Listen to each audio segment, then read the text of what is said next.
네, 안녕하세요. 오늘 3월 27일 월요일입니다. 3월의 마지막 한 주 건강하시고 좋은 하루로 시작하였으면 합니다. 오늘 다뤄볼 주제는 미국의 은행권의 불안정함이 전 세계의 불황으로 이어질까에 대해서 이야기해 보겠습니다. 먼저 저번 금요일 주가 폭락 사태를 겪었던 도이치뱅크가 있었는데요.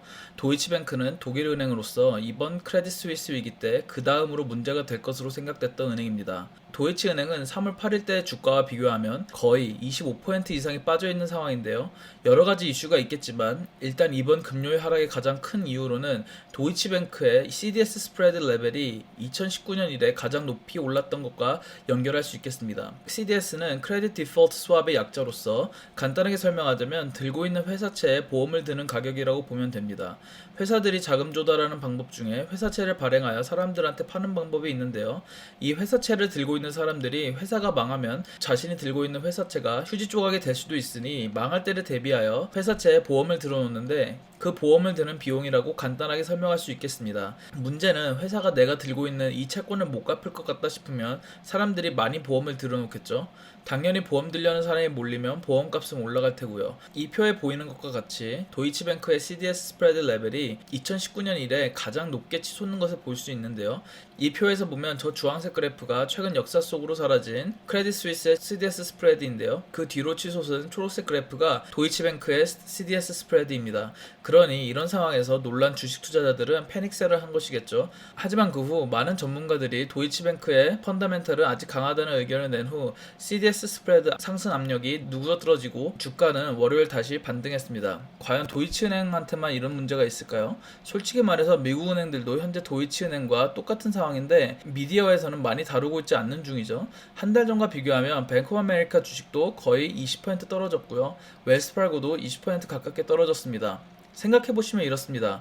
은행에 예금해 놓으면 예금이자는 0.5% 거의 안 나오는 것과 같다고 보면 되겠죠. 근데 안전자산이라고 할 수 있는 미국 국채에 투자하면 안전하게 4%에서 5%를 받을 수 있는 상황인데 여러분은 예금을 은행에 맡기고 싶을까요? 비슷한 위험성을 가지고 있으면 당연히 그 돈을 머니마켓 어카운트에 넣어놓고 미국 국채에 투자를 하겠죠.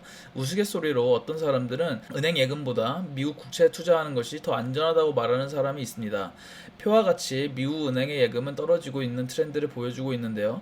은행들이 이러한 상황인데 연준은 보도 듣도 못한 속도로 금리를 올려 은행권의 목을 졸랐습니다. 은행들은 안전자산인 국채를 많이 들고 있는데 연준이 금리를 미친 속도로 올려버려 안전자산인 국채의 가격이 폭락했고 은행들은 지금 말도 못할 정도의 평가 손실을 입은 국채를 안고 있는 상황이 되어버린 건데요.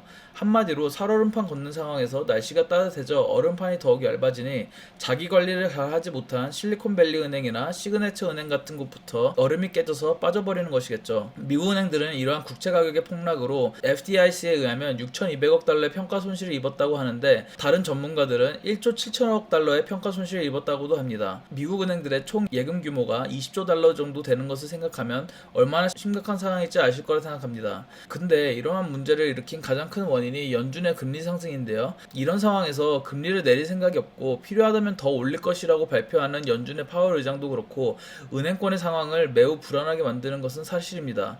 저번 영상에서도 말했다시피 연준이 계속해서 금리를 올릴 것 같지는 않습니다. 자기 스스로 은행권의 중요성에 대해서 설명해놓고는 은행들을 더 목 졸라버리겠다고 하는 것은 말이 안 되는 것이죠.